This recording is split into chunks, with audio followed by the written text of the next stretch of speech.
ہر قسم کی حمد و ثنا، تعریف و توصیف اس ذات کے لیے جس نے اس کارخانہ عالم کو وجود بخشا، اور کروڑ ہا کروڑ درود و سلام اس کے آخری پیغمبر پر جنہوں نے دنیا میں حق کا بول بالا کیا۔ محرم الحرام کا مہینہ قریب الختم ہے۔ آج تقریباً محرم کی 29 تاریخ ہے، اور ٹھیک ایک دن بعد یعنی کل چاند رات ہوگی، اور پرسوں سے اسلامی سال کا دوسرا مہینہ یعنی سفر المظفر اسٹارٹ ہو جائے گا۔ سفر کے مہینے کا آغاز ہو جائے گا۔ اسلامی اعتبار سے بولو یا انگلش کے اعتبار سے، سال کے ٹوٹل 12 مہینے بنتے ہیں۔ جنوری فروری تو ہمارا بچہ جانتا ہے۔ اسلامی سال کے بھی کل 12 مہینے ہیں۔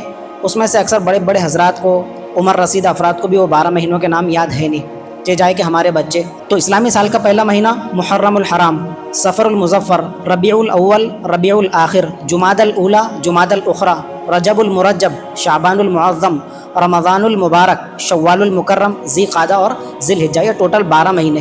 اسلامی سال کا پہلا مہینہ محرم یہ قریب الختم ہے، ایک دن میں ختم ہو جائے گا۔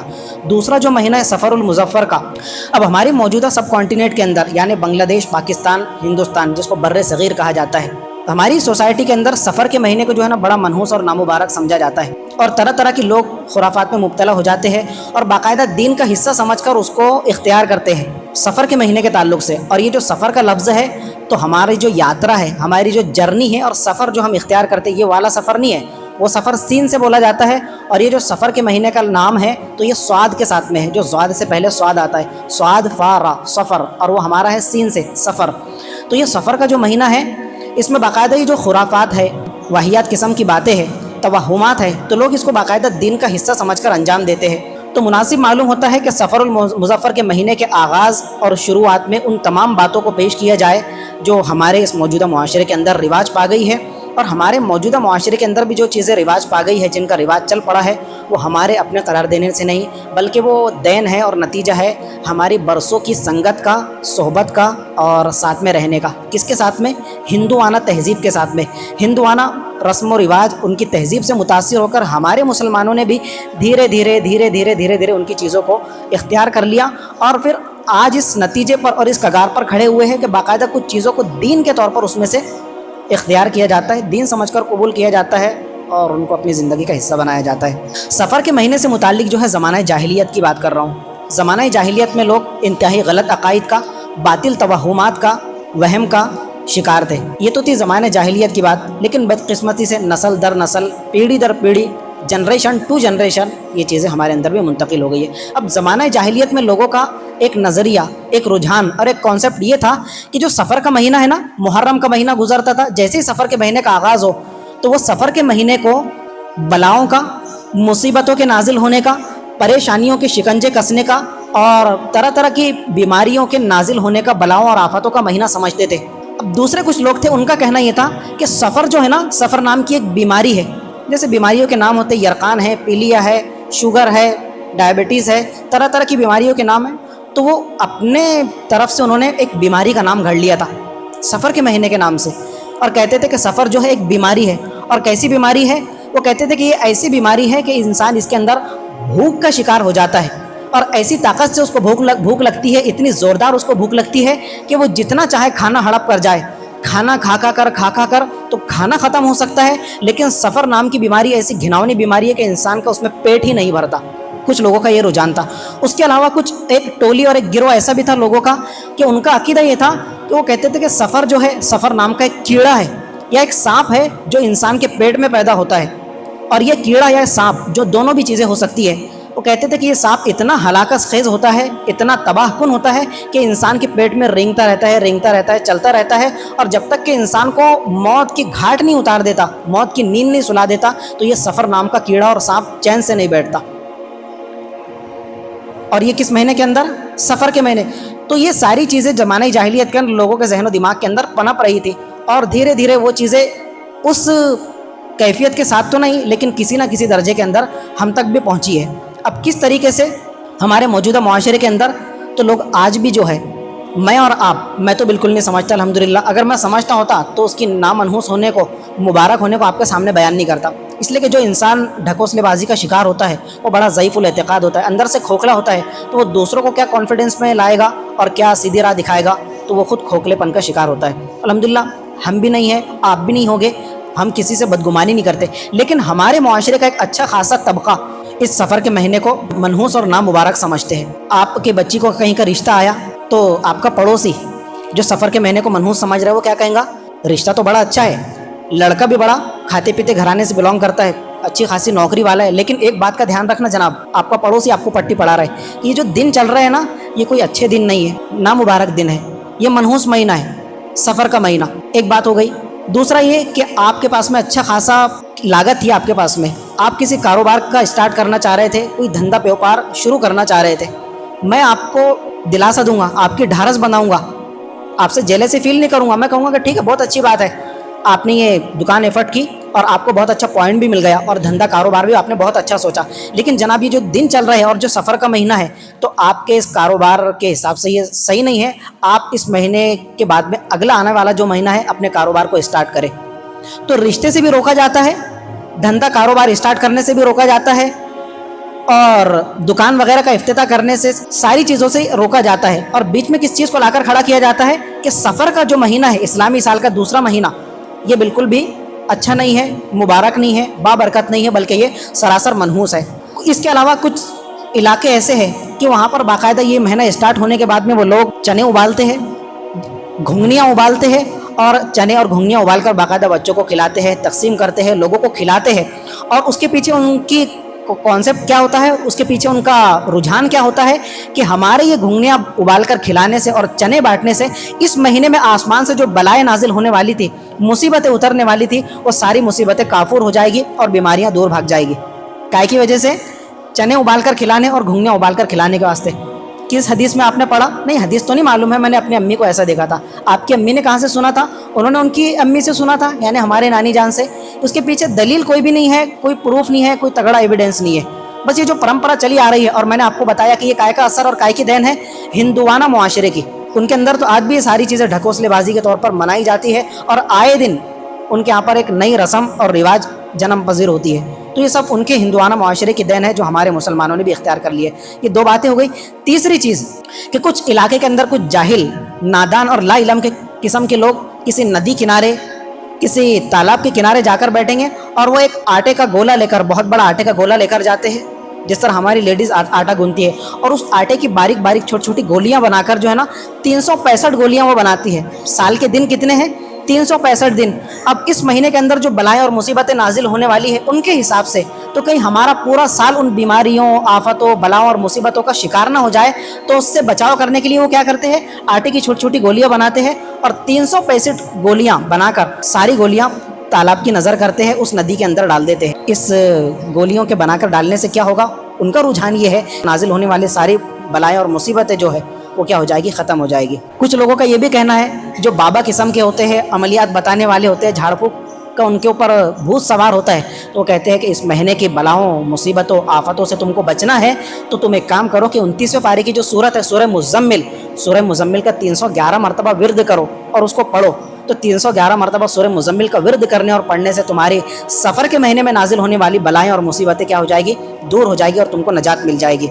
یہ بھی ختم نہیں ہوا معاملہ، اس سے آگے بھی ہے کہ یہ جو سفر کا پورا مہینہ ہے 29 یا 30 دن پر مشتمل، تو اس کے جو ابتدائی 13 دن ہے، پرسوں کے دن سے سفر کا مہینہ شروع ہو جائے گا، تو پہلی تاریخ سے لے کر جو 13ویں تاریخ تک 13 دن ہے، ابتدائی 13 دن، تو اس کو باقاعدہ انہوں نے 13 تیزی کا نام دیا ہے۔ 13 تیزی آپ کو یہ کتاب میں پڑھنے کو ملے گا، آپ کو یہ جو دھتورے بازی کے اندر لوگ مبتلا ہے ان کے معاشرے میں سننے کو ملے گا، بھلے ہی ہمارے اس برار کے علاقے میں آپ کو سننے نہ ملے، لیکن یہ حقیقت ہے کہ اس کو 13 تیزی کا نام دیا جاتا ہے، اور کہا جاتا ہے کہ سفر کا تو پورا مہینہ منحوس ہے ہی ہے، لیکن یہ جو 13 دن ہے یہ بڑی شدت والے دن ہے، بڑے سختی والے دن ہے۔ ان کے اندر آفتیں، بلائیں، مصیبتیں جو ہے نا دیگر دنوں کے بالمقابل کثرت سے نازل ہوتی ہے۔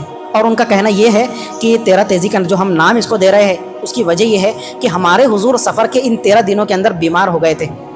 اب حضور کے بیمار ہونے سے ان 13 دنوں کے منحوس ہونے کا کیا تعلق ہے؟ اللہ کے پیارے پیارے پیغمبر، اس کے اولیاء اللہ، سلف صالحین، نیک اور وفادار بندے اور دیگر جتنے پیغمبر، حضرت ایوب علیہ السلام 18 سال بیماری میں مبتلا رہے، تو وہ 18 سال جو تھے تو کیا پورے کے پورے 18 سال منحوس ہو گئے، نامبارک ہو گئے؟ آج بھی اگر کوئی بڑے سے بڑا بزرگ قطب ابدال بیمار پڑتا ہے تو اس کے بیمار پڑنے کی وجہ سے آج کا جو جمعے کا دن ہے منحوس ہو جائے گا؟ تو جو 13 تیزی کا انہوں نے نام دیا سفر کے ابتدائی 13 دنوں کو، تو اس کی لاجک کیا بیان کرتے ہیں کہ ان 13 دنوں کے اندر حضور سخت بیمار ہو گئے تھے اور آپ شدت مرض سے جوجھ رہے تھے۔ کچھ علاقے میں اس مہینے کا جو آخری بدھ ہوتا ہے، آخری آنے والا بدھ، آخری ہفتے کا، تو اس بدھ کو وہ جو ہے نا بڑی خوشیاں مناتے ہیں، سیلیبریٹ کرتے ہیں، دھوم دھڑکے کے ساتھ میں بچوں کو پانی پلاتے ہیں، شربت پلاتے ہیں، مٹھائی تقسیم کرتے ہیں کہ اب سفر کے مہینے کا آخری بدھ آ گیا۔ اور کیوں جناب؟ تو کہا کہ جو حضور بیمار پڑ گئے تھے نا، تو حضور نے بیماری کے بعد میں جو سب سے پہلا غسل فرمایا تھا، جس کو غسل صحت کہتے ہیں، وہ آخری بدھ کو فرمایا تھا۔ تو حضور کے بیماری سے شفا یاب ہونے کی خوشی کے اندر ہم جو ہے خوشی فیل کرتے ہیں اور بچوں کو مٹھائیاں تقسیم کرتے ہیں۔ اب یہ سلسلہ یہاں پر بھی ختم نہیں ہوا، بلکہ کچھ بد باطن، خبیث اور بدترین فطرت رکھنے والے لوگوں نے تو سفر کے مہینے کی منحوسیت کو قرار دینے کے لیے باقاعدہ ایک حدیث پرٹیکولر حضور کی طرف منسوب کر کے جھوٹی حدیث گھڑ لی۔ اللہ کی کروڑ لعنتیں ہو ان بدبختوں پر۔ انہوں نے عربی الفاظ کے ساتھ میں اور کہنے لگے حضور کی طرف اس کی نسبت کرتے ہوئے کہ حضور نے یہ فرمایا، من بشرنی بخروج سفر بشرتہ بالجنہ، کہ جو بھی مسلمان میرے پاس آ کر، یعنی حضور فرما رہے ہیں کہ میری خدمت میں آ کر جو بھی مسلمان مجھے سفر کے مہینے کے گزرنے کی اور رخصت ہونے کی خوشخبری دے گا تو میں اس مسلمان کو جنت کی بشارت دیتا ہوں۔ اتنے گھناؤنے یہ پاپی قسم کے لوگ ہیں کہ انہوں نے سفر کے مہینے کی منحوسیت کو قرار دینے کے لیے اور اس کے اندر ایک وزن پیدا کرنے کے لیے باقاعدہ ایک حدیث گھڑ لی۔ تو یاد رکھیے مسلمانوں کی یہ جو پچھلے 15 منٹ سے آپ سن رہے ہیں، یہ سراسر باطل قسم کے، بے بنیاد قسم کے، واہیات قسم کے، بلکہ کفر اور شرک تک پہنچانے والے نظریات ہیں۔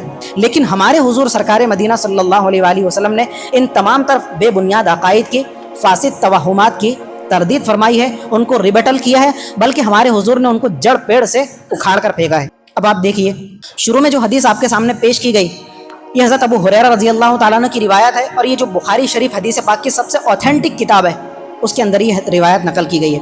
حضرت ابو ہریرہ فرماتے ہیں کہ تاجدار مدینہ صلی اللہ علیہ وآلہ وسلم نے فرمایا، لا عدوى ولا طیارۃ ولا حامۃ ولا سفر۔ سفر کا مہینہ سب سے آخر میں ذکر فرمایا۔ زمانہ جاہلیت میں حضور جس معاشرے کے اندر ولادت پذیر ہوئے، اللہ تعالیٰ نے آپ کو نبی بنا کر بھیجا، اس سے پہلے سے لوگوں کا یہ رجحان چلا آ رہا تھا کہ وہ یہ مانتے تھے۔ اب دیکھو ہمارے یہاں پر بھی یہ ہے کہ اگر مجھے آنکھ آ گئی، آنکھ نہیں آتی ہمارے یہاں پر، آنکھ آ جاتی ہے، آنکھوں میں جالے آتے، چپڑے لگ جاتے، آنکھیں لال لال ہو جاتی، اور اس کو اردو کے اندر آشوب چشم کہا جاتا ہے، آنکھوں کی بیماری، آنکھ آ جاتی۔ تو مجھے آنکھ آ گئی، اب آپ کا بچہ میرا دوست ہے، تو آپ کیا کرتے؟ بیٹا مت جا وہاں پر، ان کے پورے گھر والوں کو آنکھ آئی ہوئی ہے، تو کہیں ایسا نہ ہو کہ تیری بھی آنکھ آ جائے، تو بھی اس بیماری میں مبتلا ہو جائے، تو جب تک کہ وہ سارا گھر اچھا نہ ہو جائے تو ان کے گھر میں داخل مت ہونا، پیر بھی مت رکھنا۔ تو بیماری کے متعدی ہونے کا، ایک کی بیماری دوسرے کو لگنے کا ہمارے یہاں پر رجحان ہے کہ نہیں ہے نا؟ کہ ایک کی بیماری دوسرے کو لگتی ہے۔ ہمارے یہاں پر کاننے ہو جاتے گرمی کے موسم میں، بیٹا اس کے پاس جا کر مت بیٹھنا، ورنہ وہ بیماری کاننے والی تے کو بھی لگ جائیں گی، تو جب تک کہ وہ اچھا نہ ہو جائے تو اس کے ساتھ میں مت جانا، کلاس میں اس کے بازو میں مت بیٹھنا، کوئی دوسرے بچے کے پاس بیٹھنا۔ تو بیماری کے پھیلنے کا، ایک کی بیماری دوسرے کو لگنے کا رجحان آج سے نہیں ہے، یہ زمانے جاہلیت سے۔ حضور نے اس تصور کو بالکل جڑ پیڑ سے اکھیڑ کر پھینک دیا۔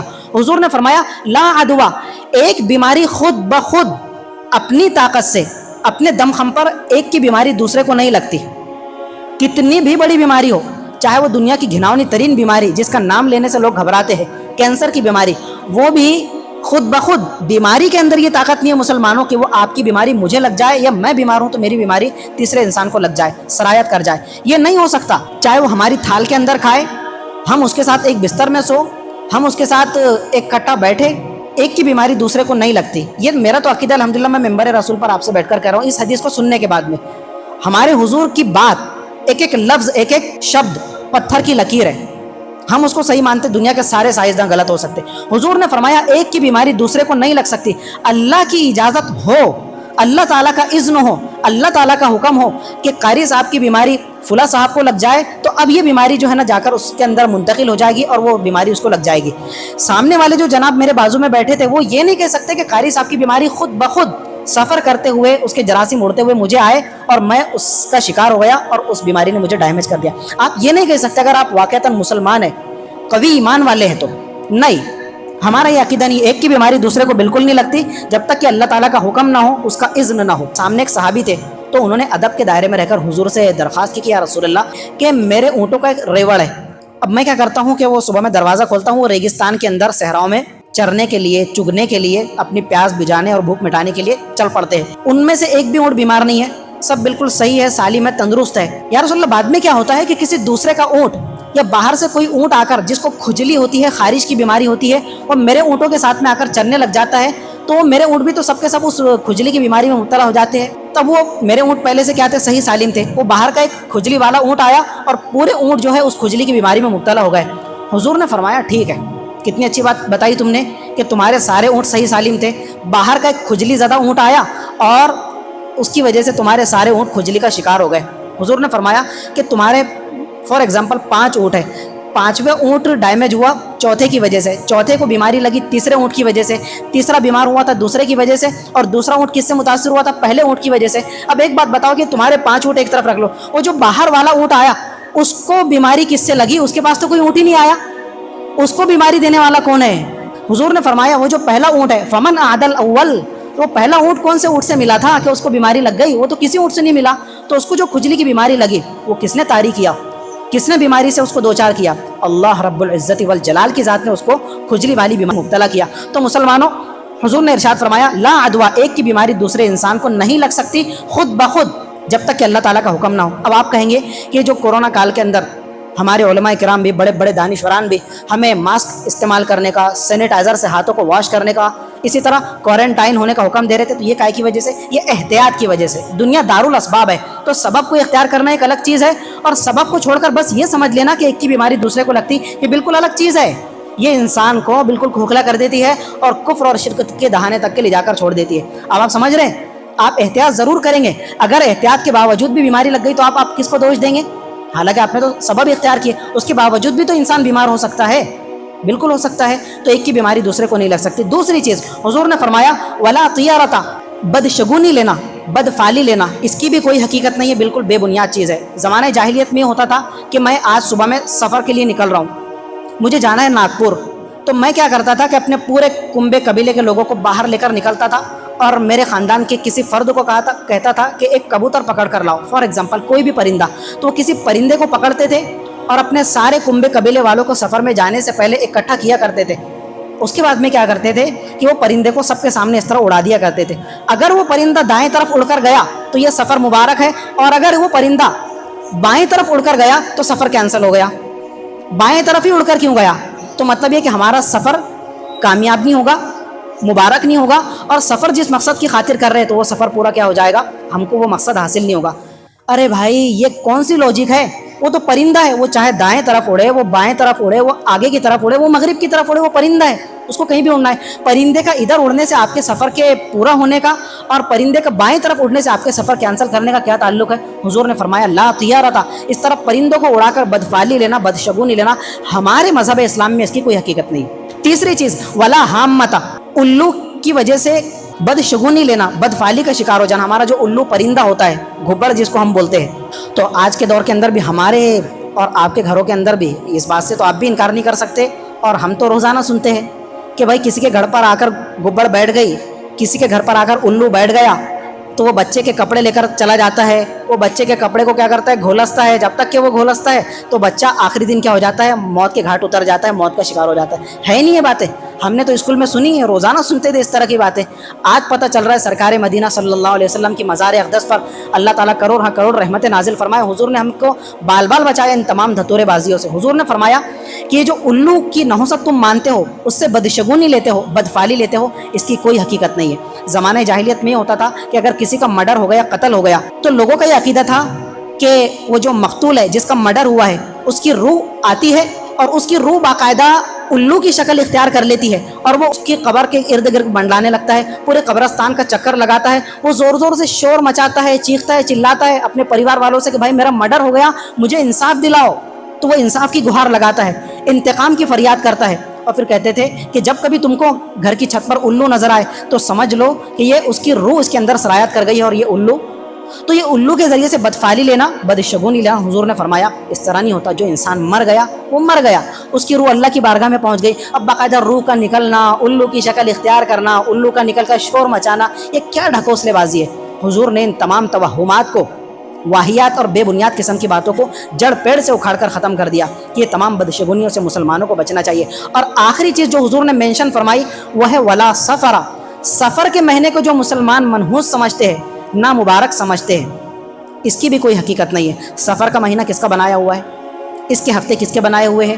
اس کا دن، اس کی راتیں، اس کا ایک ایک پل، ایک ایک لمحہ کس کا بنایا ہوا ہے؟ اللہ تعالیٰ کا۔ اللہ تعالیٰ نے مسلمانوں کو بتایا کہ یہ میں سفر کا مہینہ منحوس بنا رہا ہوں، کسی نے تو نہیں بتایا۔ تو پھر مسلمانوں نے اس چیز کو کیسے اختیار کر لیا؟ تو آپ کو شروع میں بتایا تھا کہ یہ سب کس کی دین ہے؟ ہندوانہ کلچر کی، ہندوانہ رسم و رواج کی اور ان کی تہذیب اور معاشرے کی۔ حضور نے فرمایا ولا سفر، سفر کا مہینہ بالکل بھی منحوس نہیں ہے، یہ بھی دیگر مہینوں کی طرح ایک عام اور نارمل مہینہ ہے، اور اس کے اندر تم شادی سیلیبریٹ کر سکتے ہو، رسم کر سکتے ہو، اپنے بچوں کے رشتے کر سکتے ہو، کاروبار اسٹارٹ کر سکتے ہو، دھندا بزنس اسٹارٹ کر سکتے ہو۔ سفر کے مہینے کے اندر ان تمام چیزوں سے بچنا یہ مسلمانوں کے کھوکھلے عقیدے اور کھوکھلے ایمان کی علامت ہے۔ اگر ایسا ہوتا تو ہمارے حضور کی چہیتی صاحبزادی حضرت فاطمۃ الزہرا، جو خواتین جنت کی سردار ہے اور دنیا کا سب سے پاک باز جوڑا حضرت علی اور حضرت فاطمہ کا جوڑا ہے، مانتے کہ نہیں مسلمانوں اس بات کو؟ حضرت فاطمۃ الزہرا کی شادی آپ تاریخ کی کتاب اٹھا کر دیکھ لینا، اور پھر مجھے اگلے جمعے آ کر بتانا کہ کس مہینے میں ہوئی۔ سفر المظفر کے مہینے میں حضرت فاطمۃ الزہرا کی شادی ہوئی، ان کا نکاح ہوا، تو کیا ہوا؟ دوسرے دن شادی ٹوٹ گئی معاذ اللہ۔ ان سے زیادہ مثالی اور خاندانی جوڑا تو دنیا کے اندر آج تک پیدا نہیں ہوا۔ تو سفر کا مہینہ اگر اتنا منحوس ہوتا کہ مسلمان سفر کے مہینے کے اندر نہ اپنے بچوں کے رشتے کرتے ہیں، نہ شادی کرتے ہیں، نہ ولیمے کرتے ہیں، نہ عقیقے کرتے ہیں، نہ کوئی اچھا کام کرتے ہیں، تو اپنے ایمان کی خیر منانے کی ضرورت ہے اور اپنے ایمان کا جائزہ لینے کی ضرورت ہے۔ مسلمانوں کا تو عقیدہ ہے کہ نفع کا مالک بھی اللہ تعالیٰ، نقصان کا مالک بھی اللہ تعالیٰ۔ 11ویں پارے میں وَإِن يَمْسَسْكَ اللَّهُ بِضُرٍّ فَلَا كَاشِفَ لَهُ إِلَّا هُوَ، اگر وہ آپ کو کسی بیماری میں مبتلا کرنا چاہے تو دنیا کا کوئی ڈاکٹر اس بیماری سے آپ کو بچا سکتا ہے؟ نہیں۔ وہ ڈاکٹر آپ کو دوا تو لکھ کر دے سکے گا، لیکن دوا کے اندر تاثیر اور شفا کا پیدا کرنا اللہ تعالیٰ کے قبضہ قدرت میں ہے۔ تو آپ کو اگر کسی برائی میں مبتلا کرنا ہو تو دنیا کی کوئی طاقت اس سے آپ کو نہیں روک سکتی، اور آپ کو کسی اچھائی سے نوازنا ہو تو اس اچھائی کو ٹالنے کی بھی کسی کے اندر کوئی طاقت اور قوت نہیں ہے۔ اگر اللہ تعالیٰ آپ کو خیر و بھلائی سے نوازنا چاہے تو دنیا کا کوئی ترم خاں آ کر اس بھلائی کو ٹال سکتا ہے آپ سے؟ اللہ تعالیٰ آپ کو چھپر پھاڑ دینا چاہے تو کوئی دنیا کی طاقت اس چھپر پھاڑ دینے سے اللہ تعالیٰ کو روک سکتی ہے؟ کوئی نہیں۔ یہ مسلمانوں کا عقیدہ ہونا چاہیے۔ ما اصابک من حسنۃ، ہم کو جو کچھ بھی بھلائی حاصل ہوتی ہے فمن اللہ، وہ اللہ تعالیٰ کی طرف سے ہوتی ہے۔ وما اصابک من سیئۃ، اور ہم کسی پریشانی مصیبت میں مبتلا ہوتے ہیں، گھر جاتے ہیں، فمن نفسک، تو وہ ہمارے شامات اعمال کا نتیجہ ہوتا ہے، ہم اپنے کرتوتوں کی وجہ سے ان بیماریوں اور مصیبتوں کا شکار ہو جاتے ہیں۔ اصل میں بات یہ ہے مسلمانوں کہ جب کسی مسلمان کا بنیادی عقیدہ یعنی توحید مضبوط ہوتا ہے تو وہ ان چکروں میں پڑتا ہی نہیں، وہ ان تمام ڈھکوسلی بازیوں کو اپنے پیروں تلے رون کر رکھ دیتا ہے کہ بھائی میں ان ساری چیزوں میں نہیں مانتا، میں ان ساری چیزوں میں بلیو نہیں کرتا، میرا تو عقیدہ اللہ پر ہے، اللہ تعالیٰ چاہے گا تو یہ ہوگا، اور اگر نہیں چاہے گا تو میں ان ساری چیزوں کو نہیں مانتا۔ لیکن جب انسان کا عقیدہ کمزور پڑ جاتا ہے تو پھر وہ توہمات کے اندر، اندھ وشواس کے اندر، وہم پرستی کے اندر مبتلا ہو جاتا ہے۔ یہ تو تھی سفر کے مہینے کے تعلق سے باتیں۔ ہمارے معاشرے کے اندر بھی کچھ کم وہم پرستی اور توہم پرستی نہیں ہے۔ میں جھاڑو خرید کر لایا گھر پہ، آپ نے جھاڑو خرید کر لائے، جھاڑو کا بنیادی کیا مقصد ہے؟ گھر کا کچرا صاف کرنا، دھول مٹی صاف کرنا۔ اب کیا کیا کہ آپ کی بیگم صاحبہ نے، میری بیگم صاحبہ نے جھاڑو مارنے کے بعد میں جھاڑو کو کسی کونے میں لے جا کر کھڑے کر کے رکھ دیے۔ تو لوگ کیا کہتے ہیں؟ ارے جھاڑو کھڑی کر کے مت رکھو ورنہ دولت چلی جائے گی، مال و دولت کے اندر کمی آ جائے گی۔ یہ سب سے بڑی وہم پرستی ہے۔ ارے جھاڑو کو آپ سلا کر رکھو، الٹی کر کے رکھو، اس کا مٹھی والا حصہ آسمان کی طرف رکھو یا نیچے والا حصہ آسمان کی طرف رکھو، وہ جھاڑو ہے، وہ اس کا مال و دولت ختم کرنے سے کوئی تعلق نہیں ہے۔ اب دیکھو کتنی بڑی یہ کھوکھلا پن ہے کہ آپ نے جھاڑو کو مؤثر مان لیا، حالانکہ مؤثر حقیقی کس کی ذات ہے؟ اللہ تعالیٰ کی۔ مال و دولت سے نوازنا بھی اللہ تعالیٰ کے قبضہ قدرت میں، اور آپ کے مال و دولت کو منٹوں کے اندر ملیا میٹ کرنا بھی کس کے قبضہ قدرت میں؟ اللہ تعالیٰ کے۔ اور آپ نے کیا کہا کہ کونے کے اندر جو جھاڑو کھڑی ہوئی ہے اس کی وجہ سے مال و دولت کم ہو جائے گا۔ آپ نے جھاڑو کو مؤثر سمجھ لیا، اس کو اثر انگیز سمجھ لیا۔ اسی طرح رات کے اندر جھاڑو مت لگاؤ بھائی، رات کے اندر جھاڑو لگائیں گے تو جو کچھ بھی سرمایہ ہے، پونجی ہے، وہ سب ختم ہو جائے گی۔ آپ فورن کنٹری میں جا کر دیکھ لو کہ وہاں پر میونسپل اور نگر پالیکا والے جتنے صفائی کرمچاری ہے، ویڈیوز نہیں دیکھتے آپ؟ دن رات راتوں کے اندر صفائی ہوتی ہے، تو وہ کیا کنگال ہو گئے؟ وہ تو دن بدن ترقی پذیر ہو رہے ہیں، ان کی کرنسی آسمان چھو رہی ہے، اور ہم دن بدن کنگال ہوتے جا رہے ہیں۔ تو اپنے کرتوتوں کی وجہ سے ہم کنگال ہو رہے ہیں، ان کی تو صفائی رات میں ہوتی ہے تو وہ کیوں کنگال نہیں ہوئے؟ یہ سب ہماری وہم پرستی ہے۔ اسی طرح رات میں میں سفر سے لوٹا، دن بھر کی تھکان تھی اور گرمی کے موسم کی وجہ سے کیا ہوا تھا، پورے چہرے پر پسینہ اتر آیا، تو میں نے منہ دھویا صابن سے اور تھوڑا چہرہ فریش ہوا نہیں، تو میں نے کیا کیا، رات میں 10 بج رہے تھے عشاء بعد، آئینے کے اندر جھانک کر دیکھ لیا، تو مجھے فوراً کیا کہا جاتا ہے؟ اور رات میں آئینہ نہیں دیکھنا چاہیے۔ کیوں نہیں دیکھنا چاہیے رات میں آئینہ؟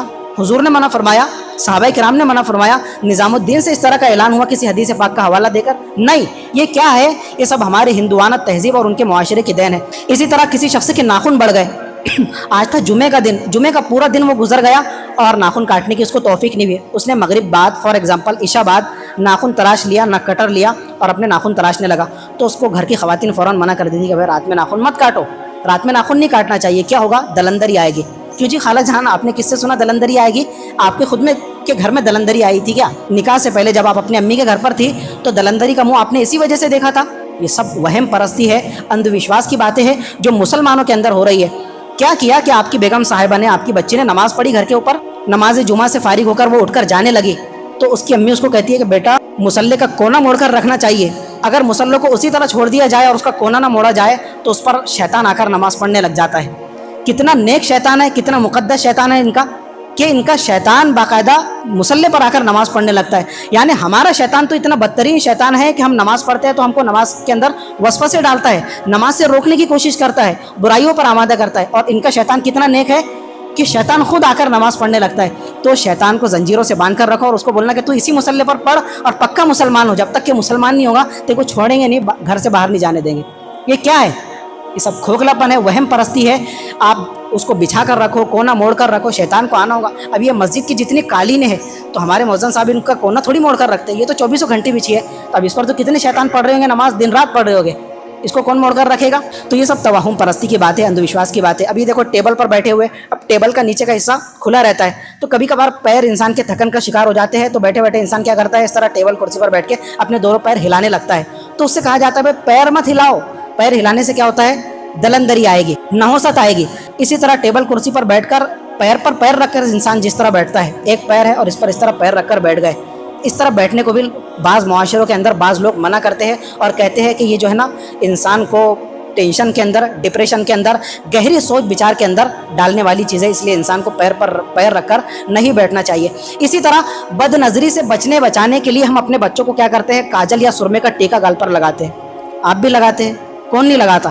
یہ میں کسی اب چین جاپان کی بات نہیں کر رہا، یہ تو ہمارے معاشرے میں بھی ہو رہا ہے. اور یہ جتنی 7-8 باتیں ہوئی یہ ہم دن رات سنتے رہتے ہیں. اسی طرح کبھی کبھار اس کے ماتھے پر کالا تلک لگا دیا جاتا ہے کہ ابھی اس کو باہر گھمانے لے کر جاؤ تو کسی بد نظر کی بد نظری کا شکار نہیں ہوگا. حضرت حسن اور حسین کو حضور نے بد نظری سے بچنے کے لیے جو مختصر سی دعا تلقین فرمائی ہے، جناب کو اور جناب کی بیگم کو کبھی وہ دعا پڑھ کر اپنے بچے پر پھونکنے کی توفیق نہیں ہوگی. لیکن توفیق ہو رہی تو اندھ وشواس کی، توہم پرستی کی، کہ وہ کاجل کا ٹیکا لیے اور یہاں پر کیا آپ پورے کانفیڈنٹ کے ساتھ میں یہ بات کہہ سکتے ہیں کہ آپ کا بچہ بد نظری کا شکار نہیں ہوگا؟ ہم تو دیکھتے ہیں کہ بچہ باہر گیا، حالانکہ کاجل کا ٹیکا لگا ہوا تھا، جب وہ آتا ہے گھر کے اندر تو رونا دھونا شروع کر دیتا ہے، نہ کھانا نہ یہ وہ. کیا ہے، اس کو نظر بد لگ گئی، بد نظری کا شکار ہو گیا، نظر بد کا شکار ہو گیا. تو آپ کا جو کاجل کا کالا ٹیکا تھا وہ تو کیا ہوا؟ اس نے تو کوئی کام ہی نہیں بتایا، تو وہ کام بتائے گا بھی نہیں جناب، اس لیے کہ یہ حضور فرمودہ نہیں ہے، یہ قرآن پاک کی بتائی ہوئی چیز نہیں ہے. اسی طرح کوئی شخص سفر پر نکلتا ہے، آج بھی ہے اور یہ زمانہ جاہلیت میں بھی تھا کہ لوگ گھر سے باہر نکلتے تھے. اب بلی سفید رنگ کی بھی ہوتی ہے، شیر کے کلر کی بھی ہوتی ہے اور بلی کالے کلر کی بھی ہوتی ہے. تو سفید بلی کو مارو گولی، شیر کی کلر والی جو بلی ہوتی ہے اس کو بھی انہوں نے پکڑا، لے دے کے کالی بلی کو پکڑ کر مجرم بنا لیا کہ اب سفر کے لیے نکل رہے تھے، کسی کام کے لیے نکل رہے تھے، اتفاق سے کالی بلی نے راستہ کاٹ دیا تو اب تمہارا کام دھرا رہنے دو، تم جو مقصد کے لیے جا رہے تھے وہ مقصد حاصل نہیں ہوگا. جس سفر کے لیے ناگپور جا رہے تھے وہ مقصد کے اندر کامیابی حاصل نہیں ہوگی. کیوں؟ وجہ یہ ہے کہ کالی بلی نے راستہ کاٹ دیا. اب وہ کالی بلی کس کی تھی؟ ہندو کی تھی، مسلمان کی تھی، سکھ کی تھی، عیسائی کی تھی. وہ آسمان سے تھوڑی آئی کہ اللہ تعالیٰ نے اس کو بھیجا کہ تو اس کا سفر نامبارک کرنے کے لیے، کینسل کرنے کے لیے راستہ کاٹ دے. وہ تو بلی ہے. اگر کالی بلی کی جگہ کوئی سفید بلی جاتی تو پھر نہیں، پھر برابر جاتے تھے کہ سفید ہے. تو کیا یہ تو اندھ وشواس ہے مسلمانوں کے اندر پھیلی ہوئی توہم پرستی ہے. اسی طرح درختوں کے اوپر رات میں اگر کوئی بچہ جا کر کھڑا ہوتا ہے، کوئی انسان درختوں کے ٹیک سے کھڑا ہوتا ہے، اس کے پتوں کو ہاتھ لگاتا ہے، پھل توڑتا ہے، تو اس کو کہہ کر منع کر دیا جاتا ہے کہ بھائی رات کے وقت درختوں کے قریب نہیں کھڑے ہونا چاہیے، ان کے سائے میں نہیں کھڑے رہنا چاہیے. ارے بیٹا تو نے کیا کر دیا؟ رات کے وقت تو پھل توڑ دیا. تجھ کو معلوم نہیں کہ رات کے وقت درختوں کے اوپر اثرات ہوتے ہیں، سائے ہوتے ہیں، بھوت پریت ہوتے ہیں، جن چڑیل اور جناتنیاں ہوتی ہے، صرف رات کے وقت میں ہوتی ہے، دن میں نہیں ہوتی. دارالعلوم دیوبند کے فتوے میں یہ بات لکھی ہوئی ہے کہ رات کے وقت درخت کے پاس میں کھڑے رہنا، اس کے سائے میں کھڑے رہنا، اس کے پتوں کو ہلانا، اس کا پھل پھول اور پتے وغیرہ توڑنا، اس میں کوئی مذائقہ نہیں ہے، کوئی جن چڑیل اور جنات درختوں پر نہیں رہتے۔ درختوں کے اوپر ہمارے سامنے والے پیڑ پر میں نے دیکھا کہ بیچارے پرندے سوتے رہتے ہیں۔ تو آپ کیا کریں گے کہ اگر درخت کے پاس میں جا کر اس کا پتا توڑیں گے تو جانوروں کے، پرندوں کی نیند میں خلل واقع ہوگا۔ تو بس اس مذائقے سے بچانے کے لیے علماء کرام نے ایک احتیاط کی بات کہی ہے۔ باقی جو اندھ وشواس کی بات ہے کہ درختوں کے اوپر رات میں چڑیلوں کے سائے ہوتے ہیں، اثرات ہوتے ہیں اور وہ اس پر بستے ہیں، تو یہ بالکل توہم پرستی کی باتیں ہیں۔ اسی طرح بیٹھے بیٹھے کسی شخص کو مجمع میں لگ گئی جی ہچکی لگ گئی، اس کو ہمارے یہاں پر ہچکی بھی کہتے ہیں، 1 سے 2، 2 سے 3 اس نے بیچارے نے ہچکی لیا، فوراً اس پر جو ہے برسنا شروع ہو جاتے کہ تجھے کوئی یاد کر رہا ہے۔ کون یاد کر رہا ہے؟ نانی یاد کر رہی ہے، دادی مرحومہ یاد کر رہی ہے، یا پھر قبرستان کے اندر بننے والی قبر ہے وہ قبر یاد کر رہی ہے؟ کون یاد کر رہا ہے؟ بتاؤ تو صحیح۔ ارے یہ جو ہچکی والا عمل ہے یا ہوچکی والا عمل ہے، یہ انسان کا جسم جب خشکی کا شکار ہوتا ہے تو سائنسی نقطہ نظر سے انسان کو ہچکی لگ جاتی ہے۔ اب آپ نے اس کو لے جا کر کہاں جوڑ دیا یار؟ کہیں کی اینٹ کہیں کا روڑا، بھانمتی نے کنبا جوڑا، یہاں کا تکا وہاں کا تکا، اور ملا کر اس کو کہاں لا کر کھڑا کر دیا۔ اسی طرح رمضان کے 15 دن کے بعد میں، 1 مہینے کے بعد میں شادی ہوئی بیچارے کی، وہ اپنی نئی نویلی دلہن کو بیاہ کر لایا۔ اب رمضان کے بعد میں آیا شوال کے مہینے میں اس کی شادی ہوئی، ذی قعدہ اور ذی الحجہ، اس کے آگے 2 مہینے رہ جاتے۔ ذی الحجہ کے مہینے کے بعد میں کون سا مہینہ آ رہا ہے؟ محرم کا۔ تو محرم کا چاند چھپنے کے لیے اس کو میکے بھیجا جاتا ہے۔ یہ کون سی حدیث اور کون سی قرآن کی آیت میں ہے؟ یہ کہیں نہیں، یہ ہمارے اس علاقے کے اندر ہندوانہ رسم و رواج سے متاثر ہو کر مسلمانوں نے اس چیز کو اختیار کیا ہے۔ ہم بھی عزم کرتے ہیں اور آپ بھی عزم کیجئے کہ جو بھی نئی نویلی دلہن بہو بنا کر آپ اپنے گھر پر لائیں گے اس کو سختی کے ساتھ منع کریں گے، نہیں کوئی محرم نہیں، نہ پہلا محرم، نہ 10واں محرم، نہ موت سے پہلے والا محرم، سب ہمارے لیے بابرکت ہے، مبارک ہے، کہیں نہیں جانا پڑتا میکے میں، سسرال میں رہو۔ سمجھ میں آ رہا ہے؟ یہ اندھ وشواس کے اندر مسلمانوں کو بالکل نہیں پڑنا چاہیے۔ اسی طرح پچھلے سال ہمارے یہاں پر حاجی صاحب حج سے واپس آئے، ان کے فرزند نے مجھ سے پوچھا کہ حاجی انسان جب حج سے واپس آ جائے تو کیا 40 دن تک کہ وہ کہیں اور سفر نہیں کر سکتا؟ میں اتنا حیران ہوا، یہ ہمارے انجن گاؤں کی بات۔ تو کہا کہ ہمارے سارے رشتہ داروں بیچاروں کا جینا مشکل کر دیے اور کہہ رہے کہ 40 دن جب تک نہ ہو جائے آپ سفر نہیں کر سکتے کہیں دوسری جگہ۔ یہ کہاں سے آیا؟ یہ ہم نے اس سے پہلے کبھی نہیں سنا تھا۔ تو مسلمان کتنے توہمات کے اندر، کتنے اندھ وشواس کے اندر اور زیادہ گڑنے والے ہیں اور اس کے اندر مبتلا ہونے والے ہیں۔ اللہ اللہ خیر صلی اللہ۔ ابھی پچھلے دنوں ایک صاحب نے ہمارے مسجد کے ایک معزز مصلی ہے، ادھیڑ عمر کے ہیں اور بڑا فرینکلی ہمارا ان سے تعلق ہے، وہ بتا رہے تھے ایک قریبی رشتہ داری بچی کا پچھلے سال یا چند سال پہلے اس کا کیا ہوا، نکاح ہوا۔ اب وہ پچھلے سال حالت حمل میں تھی، 7 یا 8واں اس کو مہینہ چل رہا تھا بیچاری کو۔ اس کی والدہ کا انتقال ہو گیا تو اس کی والدہ کے جنازے میں پرسہ دینے کے لیے، میت میں شرکت کے لیے اس کو جانے نہیں دیا گیا۔ اس کی سگی ماں جس نے اس کو دنیا کے اندر وجود بخشا، جنم دیا، اس ماں کا جب انتقال ہو رہا ہے اور وہ بچی پریگننٹ ہے، پریگنینسی کے عالم میں 7واں 8واں مہینہ اس کو گزر رہا ہے، تو اس کے سسرال والے کیا کہہ کر اس پر تشدد کر رہے ہیں۔ دیکھیے کتنا اندھ وشواس پھیلا ہوا ہمارے معاشرے کے اندر، کتنی توہم پرستی کی زنجیروں میں ہم جکڑے ہوئے ہیں۔ تو بیچاری اس سسرال کے اندر اپنی ماں کی میت کی خبر سن کر، انتقال کی خبر سن کر ٹسوے بہاتے رہی اور پھوٹ پھوٹ کر روتے رہی، لیکن اس کو ماں کے گھر پر نہیں جانے دیا گیا۔ کیونکہ حاملہ خاتون کا حمل کے حالت میں کسی کا سایہ اس پر نہیں پڑنا چاہیے۔ آپ کی بچی ہو، ہماری بچی ہو، کیا ہمارے دل پر گزرے گا کہ اگر سسرال والے اتنا تشدد کرے کہ حالت حمل کے اندر اس کو اس کے ماں کے جنازے کے اوپر چھاونا ڈالنے دے؟ کیوں؟ تو کہا کہ نہیں، تمہارا وہاں جانے میں مذائقہ نہیں ہے، مذائقہ یہ ہے کہ تم وہاں پر جائیں گی تو تمہارے اوپر کسی کا سایہ نہ پڑنا چاہیے۔ ارے بھائی یہ کہاں کا اندھ وشواس ہے، کہاں کی توہم پرستی ہے؟ میں نے آج ہی پھر وہ فتویٰ کھنگالا اور دارالعلوم دیوبند سمیت جامعہ بن نوریہ جو پاکستان کا سب سے بڑا دارالفتہ ہے، سب کے اندر یہ بات لکھی ہوئی ہے کہ ایسا کوئی مسئلہ شریعت اسلامی کے اندر نہیں ہے۔ حاملہ خاتون اپنے بچے کو جنم دینے سے 1 دن پہلے بھی اگر کہیں جانا چاہے بالکل اجازت ہے۔ ہاں اگر ڈاکٹر صاحب احتیاط کے طور پر اس کو منع کرے کہ بیٹا سفر کرنے میں تم کو، زچہ کو یا بچہ کو کوئی نقصان ہوگا، جان کا خطرہ ہو سکتا ہے کہ بچہ اندرونی طور پر کسی گھٹن کا شکار ہو رہی ہے تو تم احتیاط کرو، تو یہ ایک الگ چیز ہے، یہ سائنسی نقطہ نظر سے۔